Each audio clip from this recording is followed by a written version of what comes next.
Assalamualaikum warahmatullahi wabarakatuh. Bismillahirrahmanirrahim. Alhamdulillahi rabbil alamin. Wassalatu wassalamu ala asrafil anbiya'i wal mursalin wa ala alihi wa sahbihi ajma'in. La hawla wa la quwwata illa billahil aliyyil azim. Allahumma aftah lana hikmataka fansur alaina rahmataka ya dal jalali wal ikram. Ilahi anta maqsudi wa ridhaka matlubi. A'tini mahabbataka wa ma'rifataka amma ba'd. Hadratil mukarramin, hadirin ibu-ibu, bapak-bapak, hadirin sekalian yang saya hormati dan saya muliakan. Puji syukur kita keharibaan Allah Subhanahu wa ta'ala pada sore hari ini. Allah Subhanahu wa ta'ala berkenan kalau kali panjenengan bisa bertemu kembali dan masih di bulan Syawal. Insya Allah ini akhir bulan Syawal. Sebelum tausiah saya mulai, saya pribadi mengucapkan taqabbalallahu minna wa minkum, taqabbal ya karim, minal aidin al faizin, mohon maaf lahir dan batin. Dan semoga amal ibadah kula kali panjenengan di bulan suci Ramadan diterima oleh Allah Subhanahu wa ta'ala, dan amal-amal bulan Ramadan yang kita lakukan istiqomah, penuh dengan perjuangan, susah payah, itu bisa dilanggengkan di bulan Syawal. Syukur-syukur sampai ketemu bulan suci Ramadan yang akan datang. Allahumma amin. Karena Allah Subhanahu wa ta'ala nanti berfirman ngeten, wa'bud rabbaka hatta ya'tiyakal yakin.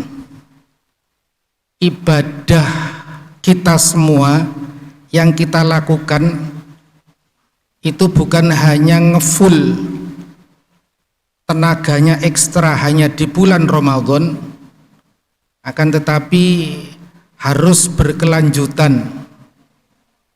Syukur-syukur detik ini, bulan ini bisa jauh lebih baik daripada bulan Ramadan. Itu harapan Allah.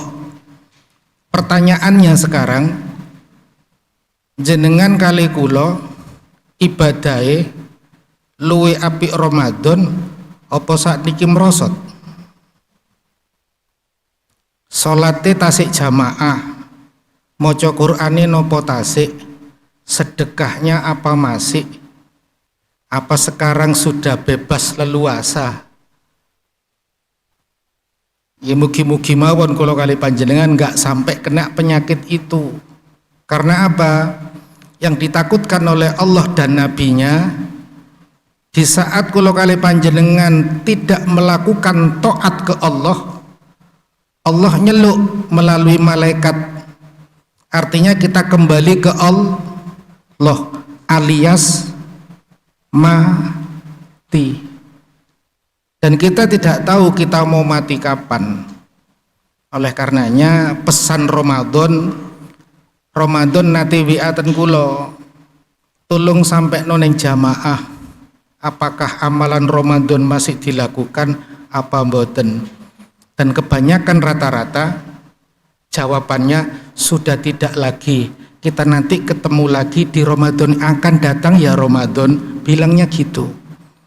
Yang biasa maca Quran sekarang pray dulu ya, nanti Ramadan Quran ketemu lagi ya gitu.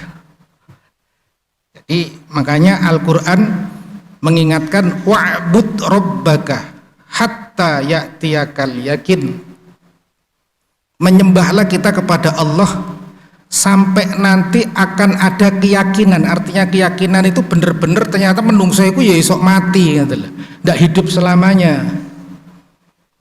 Kenapa sih orang itu selalu senantiasa bergelimang maksiat, lupa ke Allah, lupa ibadah, lupa taat?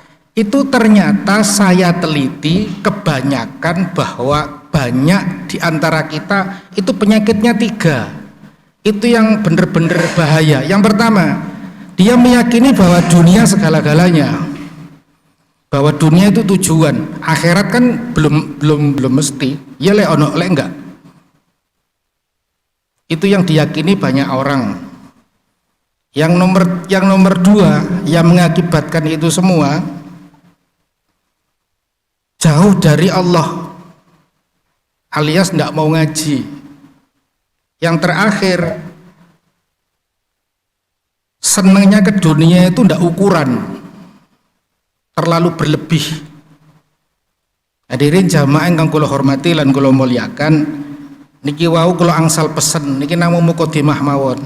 Saya dapat pesan dari Aban Nur untuk memberikan tausiah atau kultum masalah fikih salat. Fikih salat niku ngeten. Orang itu bisa merasakan nikmatnya salat, enaknya salat itu kalau tahu ilmunya. Gini betul. Orang kalau tidak tahu ilmunya salat, akhirnya dia akan mengeluh. Krungu adzan, atine gak seneng, tambah susah. Alah salat meneh gitu lah. Dia merasakan bahwa salat itu beban. Salat itu masalah. Gak nikmat sekali. Pinginnya urip gak salat, gak nyambut gawe, isine seneng-seneng, pacaran, mangan sembarang enak, omah cemepak, sugih sembarang kecukupan, mlebu swarga. Oh sip iku pokoke. Enak. Itulah. Dan itulah setan. Lah kuncinya agar kula kali panjenengan, ibu-ibu, mas-mas, mbak-mbak, kalau kepingin merasakan halawatul iman lewat sholat, syarat mutlak kudu ngaji. Lek mboten ngaji itu mustahil.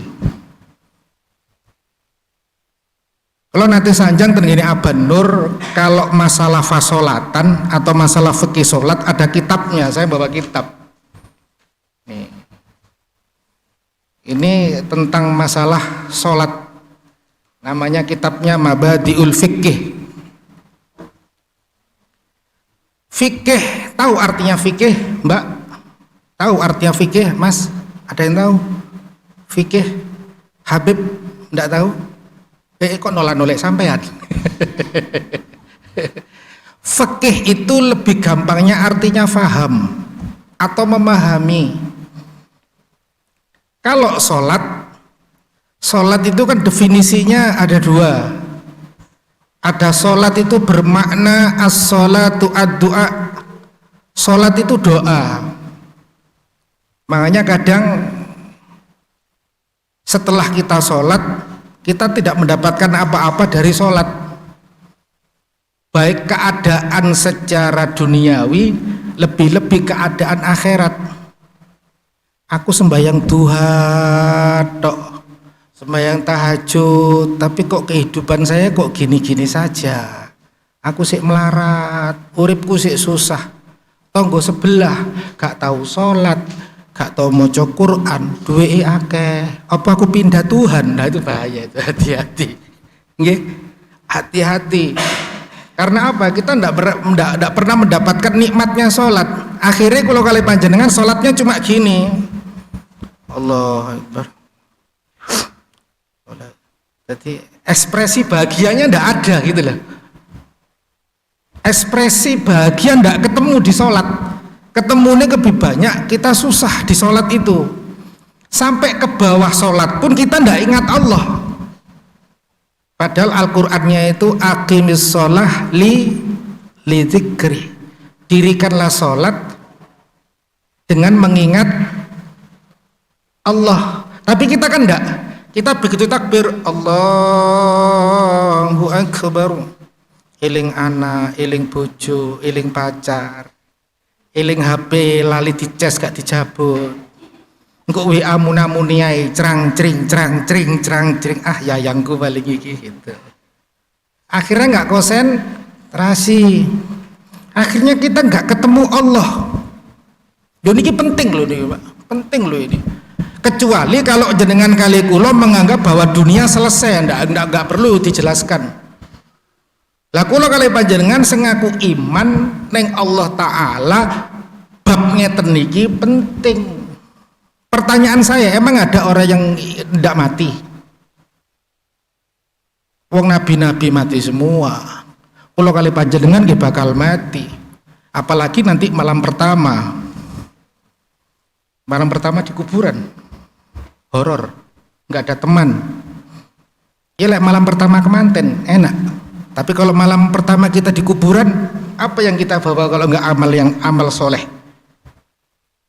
Untuk mendapatkan amal soleh kudu balik ngaji. Sama seperti gini, mbaknya punya HP mahal. Apa sekarang terbaru? iPhone 14 Pro. Saya di rumah punya 6. Semuanya gambar. Gak ada yang asli. Masih guyon menekan. Aman wis rapi durung Mas? Sudah menikah? Sampai sekarang pun belum. Maunya tidak ada perubahan sama sekali. Ramadan gak doa. Sakno ganteng loh saya Mas, saking aku lanang. Jadi kalau pola pikir pandangan kita bahwa dunia ini wis mandek, ya kita tidak perlu buat apa. Tapi kalau keyakinan kita nanti kita akan ketemu akhirat, ya tidak mungkin seperti ini. Makanya kan nabi-nabi diturunkan, mulai dari Nabi Adam sampai Nabi Muhammad.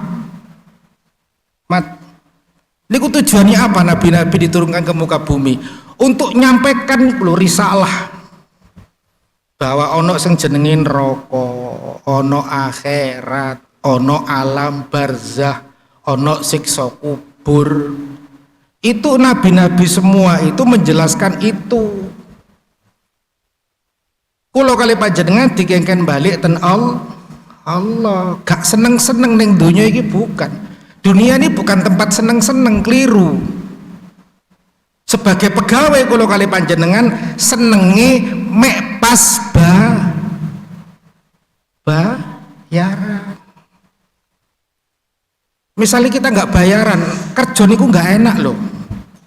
Budal kerja, gue isu-isu sik tangi, sik enak-enak turu ngiler budal kerja, sik pacak ngono, bayaran sik ngenteni 1 bulan sekali. Ya ndak enak, apalagi di kantor pas posisi ada yang nggak disenengi. Lo sing nggak disenengi, gak teko atine seneng, gak teko ya paling loro syukur. Kapokmu kapan? Tak dongakno menikmati. Lo kita ndak tahu lo hati orang, iya nggak? Lo iya. Makanya kalau ada orang bilang hidup di dunia enak, saya ingin minta contoh. 1 orang aja, suruh ketemu saya. Jenengan ndak pernah lihat TV atau sosial media. Orang yang berkelimang harta benda hidupnya ndak pernah bahagia. Mulai dari seng polisi, wong pajak, sampai mateni, itu hidupnya ndak pernah menemukan kebahagiaan. Lek kepingin hidupnya bahagia, kudu ngaji. Ini kitabnya. Lah ini lah. Kita ngaji fikih sholat supaya sholat kita ketemu Allah. Pun saya mulai fikih sholat. Sholat itu amalan nomor 1 yang diperintah Allah setelah syahadat. Kata Rasulullah, awwaluha yuhasabu yaumal qiyamah as-sholah. Besok-besok kita kalau kembali ke Allah alias meninggal dunia, yang ditanya pertama besok nanti itu sholat. Bukan terus mbaknya atau masnya kedudukan jabatannya apa, pacaran berapa tahun, itu nekakno dosa tambahan. Pacaran berapa tahun, duitnya berapa triliun, mboten. Yang ditanyakan pertama puasa. Kalau mas-masnya, mbak-mbaknya, ibu-ibu hadirin sekalian, sholatnya dapat 9, yang lainnya nggak jadi masalah. Insya Allah yang lainnya menjadi baik. Itu sudah rumus Al-Quran, nggak mungkin salah. Nabi dan Rasulnya nggak mungkin salah. Terus yang kedua, sholat itu ada tuntunannya, ada 3 pokok sholat. Niki lek jenengan harus dan wajib paham sing agama Islam. Mas, iki kudu paham. Lek gak paham kebacut jolek lho. Mbak, dengarkan. Lek jenengan iki kudu paham, lek gak paham ngaji. Di kitab Eva. Ya, di kitabnya ngaji. Sing perlu difahami, sing pertama syarat wajibnya sholat. Ada yang tahu syarat wajib sholat ada berapa? Mbak berapa? Mbaknya berapa? Syarat wajib sholat ada berapa? 3. Pinter ibu. Berarti kata ngomong berarti Islam. Berarti tahu. Syarat wajib sholat ada 3. Yang pertama, ngedrop aku rek langsung.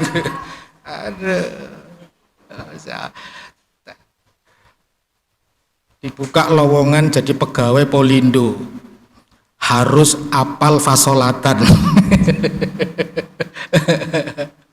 Jenengan rungokno, jenengan eling-eling nggih. Syarat wajib sholat ada 3. Yang pertama Islam. Lek gak Islam gak usah sholat. Lalu apa jenengan ngomong gak Islam sholat? Ayo sholat lalar gawe. Ndak usah bikin sensasi, biasa saja.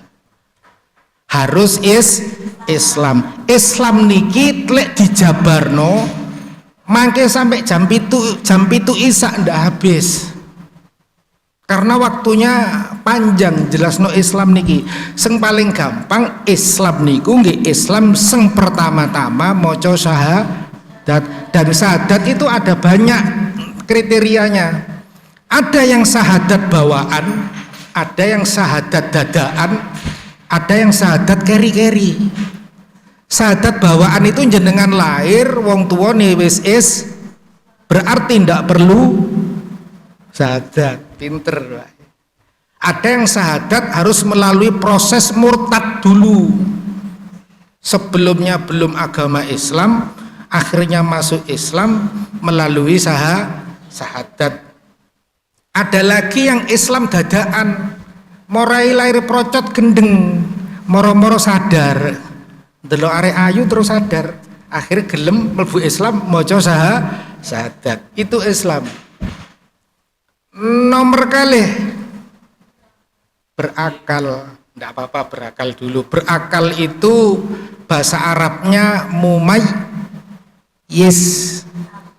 Berakal itu macam-macam, karena standar berakal itu ada orang sing umur 7 tahun belum balik tapi pinter. Ono sing wis hafal Quran, subhanallah. Ada sudah pernah hatam Bulughul Maram, bahkan ada yang hatam 1/4 kitab fikih. Ada yang sampai besar pun dia nggak apal-apal Quran sama sekali. Bahkan wis sepuh, bacaannya masih Iqra 4, Iqra 5. Agamane ngalor ngidul kudungan, tapi baca Quran belum bisa. Inna lillahi wa inna ilaihi raji'un. Malaikat takon, man rabbuka? Allah. Man kita buka Iqra 4 kat, ndak tahu malaikat Iqra. Taunya Al-Qur'an, karena didapat notulen dari Allah iku kat lek takon kitab jawabannya lek gak Al-Qur'an ojo dibenerno. Ternyata jenengan si Iqra 5 ndak mau ditempeling jenengan digepuki kare malaikat. Yo saya serius gak bohong. Apa nih takuni sampai mana juz ammah? Ndak ada juz ammah. Adanya Al-Qur'an. Makanya kalau kali panjenengan masih ada kesempatan si isok ngaji, syukur-syukur ketemu Ramadan wis nate hatam Qur'an, isin mbak ke hatam Qur'an. Syukur-syukur bacaannya sesuai tajwid. Nomor 3 akhirnya balik itu cukup umur. Kalau perempuan biasanya kalau pakai kitab sulam itu 9 tahun. Kalau laki-laki khamsatun wa asyra 15 tahun. Tapi mboten saged karena kadang kondisi lingkungan pergaulan akhirnya membuat dia cepet balik, cepet mimpi basah lek gampangane gitu. Akhirnya cepet dewasa. Terus yang kedua, syarat sahnya sholat ada berapa? Hah? Pinten? Syarat sah sholat ada pinten, Mas? Ndelok Google gak oleh. Nggak ada yang tahu syarat sahnya sholat. Syarat sahnya sholat ada yang bilang 4, ada yang bilang 5. Tapi jumhur ulama kebanyakan 4. Nambuan. Nomor 1 ngeten lho jenengan klot itu. Di antarai sunnah Nabi itu yang populer tiang niku dikengken seneng. Iya, ini sering saya omongkan ke banyak orang. Sunnah Nabi itu orang yang seneng. Artinya seneng itu mboten susah kata loh. Gak duwe ya seneng, gak di WA pacar seneng, ditinggal pacar seneng gitu loh. Ya wis seneng tok mawon. Kok suwe-suwe kakean seneng berakhir gendeng. Soalnya bola balik ditinggal gak oleh-oleh. Nomor 1, syarat sahnya sholat itu harus bersih dari hadas kecil dan hadas besar. Hadas kecil kali hadas besar niki jenengan kali kula kudu ngerti. Hadas kecil carane wudu. Rukune wudu ada berapa? Syarat sahnya wudu ada berapa? Kemarin di media sosial ada tetangga sebelah yang bikin kisru. Katanya wudu itu cuma 2, wajah dan tangan. Ya wis gak karu-karuan. Jenengan lek gak ngaji keblabasen. Ten gene surat An-Nisa niku ada 5, wajah, tangan, rambut, terus kaki, terakhir tertib. Tertib itu kadang nggak dipakai. Yang dipakai wajah, rambut, tangan, wajah, tangan, rambut, kaki. Nggih. Tartib itu adanya di fikih. Kalau di Al-Qur'an enggak ada. Artinya fikih itu menekankan supaya kita dapat enggak bolak-balik gitu loh. Mosok mari wajah terus kaki kan ngeten nggih. Nah, ini nanti penjelasannya masalah wudu pun lek jenengan gak ngaji, gak ketemu wudu sing mengantarkan kula kali panjenengan dadi umat Nabi. Misalkan contoh, jenengan ningali kula. Membasuh wajah itu ndak gini. Karena jenengan kali kula wedi wedake larang, wedak sing sakmene regane 3,5 juta. Ternyata mburine ana tulisane 15.000 ngarepe dikeki 3,5 juta, ditekek ning meja ben ketok kancane iki 3,5 juta. Padahal mereka FIFA, lawas pisan. Wudu yang bener versi Rasulullah itu gini. Lu ini gini. Air Bukan gini. Tambah elek gak tepak. Percaya kali kula. Tangan itu ndak bisa wudhu gini itu. Dan itu saya temui di masjid-masjid banyak. Tangan niku al-yadun ila mirfaqaini, ila mirfaq. Sekut. Mirfaq ini maknanya sekut. Cara wudhunya gini. Syukur-syukur bisa dilebihi sini.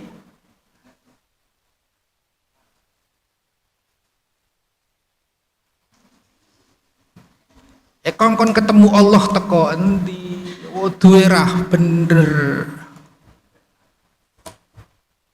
Kalau masalah rambut banyak ikhtilaf. Kalau rambut banyak ikhtilaf. Cuma yang menurut jumhur ulama yang sempurna itu gini. Air gini.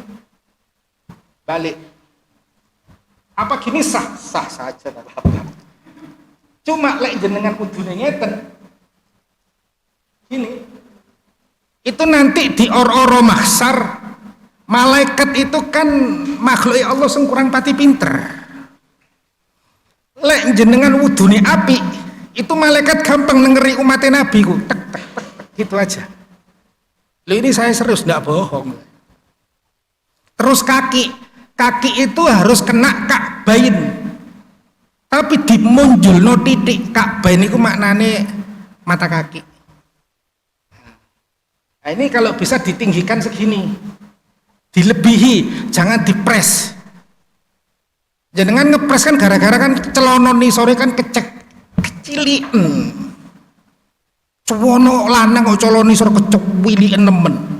Akhirnya ngangkat ke atas ndak bisa, tambah elek, percaya aku. Lan celonone Abandur api diangkat ning ukur ya iso senggare susah lak jenengan dhewe ya celono cilik nisor cilik-cilik no ya lek wedok enggak masalah karena dibuat daleman kalau laki enggak bagus. Nomor 2 syarat sahnya sholat setelah bersih dari hadas napa? Harus menutup aurat. Nah, ini aurat ini banyak ikhtilaf juga. Kalau menutup aurat itu ya sebenarnya kalau saya buka di kitab Fathul Mu'in itu malah yang versinya Imam Syafi'i itu harus tertutup semua kecuali mata. Jadi kalau ini ngomong apa nih? Jenengan silakan buka cek di kitab-kitab. Kitab fikih kan banyak. Yang standar kan ada Fathul Qorib, Fathul Wahab, Fathul Mu'in, Kifayatul Akhyar. Banyak kitab-kitab. Cuma kadang kita pakai yang biasa. Artinya Imam Hanafi, Imam Maliki itu boleh kelihatan mata. Kok boleh kelihatan mata? Diedit ya, boleh kelihatan wajah. Kalau lek ningali Abandur guyu seneng. Soalnya bahaya. Gak oleh pimpinan itu kudu sering mesem. Soalnya lek sering mesem malaikate teko. Lek malaikat teko rezeki ini tambah oke. Allahumma amin. Lah standar menutup aurat itu nggih umum, artinya umum itu ya kalau perempuan kan wajahi ila kafaini kan epek-epek tangan ini lah. Nah, itu boleh kelihatan. Boleh. Kalau kondisi darurat artinya masjid enggak banyak orang, lampu enggak seberapa terang, moro-moro jenengan kate salat enggak ada muken. Nah, ya apa carane tetap salat mawon. Tapi pakai pakaian dan posisi salatnya jangan terlalu kelihatan orang. Agak kepepet lampu dimatikan enggak apa-apa. Kita pakai kaidah ad-daruratul bahdud darurat manzilataini boleh. Enggak apa-apa. Kondisinya memang daripada kita enggak sholat. Bisa dilakukan nanti dikodok sholatnya boleh, dikodok sholat boleh. Dibayar sholatnya nanti lek jenengan mamang dibayar sholatnya di waktu yang sama melakukan sholat 2 kali. Yang nomor 3 harus memakai nomor 3 harus masuk waktu. Artinya masuk waktu nggih jenengan sholat duhur nggih pas sholat duhur. Sholat maghrib nggih sholat maghrib. Kebanyakan kula kali panjenengan sholat duhur jam 2:30 melbu asare